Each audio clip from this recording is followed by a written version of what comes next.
അപ്പൊ മക്കളെ ഇന്ന് പെരുന്നാളാണ്. പെരുന്നാളിന്റെ അന്ന് രാവിലെ തന്നെ പെട്ടെന്ന് നെട്ടി എണീറ്റ് വേറൊന്നുമില്ല, 2 ഫോണിൽ അലാറം വെച്ചിട്ടൊക്കെ കിടന്നിരുന്നു. നോമ്പിന് അത്തായത്തിന് എണീറ്റ് ശീലമായതുകൊണ്ട് പിന്നെ അത്തായം കഴിച്ചാൽ വീണ്ടും പിന്നെ ഒരു ഉറക്കമുള്ള ആ ഉറക്കം ഒന്ന് ലാഗായിട്ടാ പിന്നെ പിന്നെ ഒന്നും നോക്കിയില്ല, 2 ഫോണിൽ അലാറം വെക്കാൻ ഞാൻ പണിയെടുക്കൂലെന്ന് ഞങ്ങൾ കുളിച്ച് ഫ്രഷ് ആയിട്ട് നേരെ അരിബ്രോയുടെ വീട്ടിലേക്ക്. അവിടെ നേരെ ഒറ്റ പോക്ക് പള്ളിക്ക്. പെരുന്നാൾ എന്ന് പറഞ്ഞ പള്ളിക്ക് പോലെട്ടോ പെരുന്നാളിന്റെ മെയിൻ പെരുന്നാളിന്റെ ആ ഒരു വൈബ് കിട്ടില്ലെങ്കിൽ പള്ളി പോയി നിസ്കാരം കുത്തുബൊക്കെ കേട്ടിട്ട് അവിടെ നിന്ന് ഇറങ്ങുമ്പോണ്ടല്ലോ എന്താ അറിയാം. ഞങ്ങൾ പോയപ്പോഴേക്കും ചെരുപ്പ് അകത്ത് കയറ്റി ചെരുപ്പ് പുറത്തൊരു കടന്റെ മുമ്പിൽ സൈഡാക്കി. അങ്ങനെ പള്ളി കയറി നോക്കിയപ്പോ പൊന്നു മോനെ ഫുൾ ജനങ്ങള്, ഒരു നിലക്കും നിൽക്കാൻ സ്ഥലമില്ല. അങ്ങനെ കിട്ടിയ സ്പേസിൽ നിസ്കരിച്ചാണ്. നിസ്കാരം കഴിഞ്ഞ് ഞങ്ങൾ ഇറങ്ങിട്ടോ.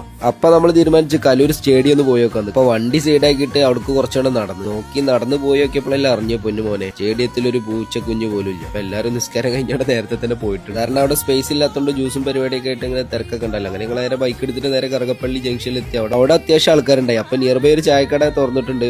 ചായ അടിച്ചോണ്ട് ഇറങ്ങിയപ്പോഴാണ് കണ്ടത് ടോട്ടൽ ലോസ് ആയിട്ടുള്ള ഒരു ആവിയേറ്റ്. കഴിഞ്ഞ ആഴ്ച നടന്ന ഒരു ആക്സിഡന്റ് ആണിത്.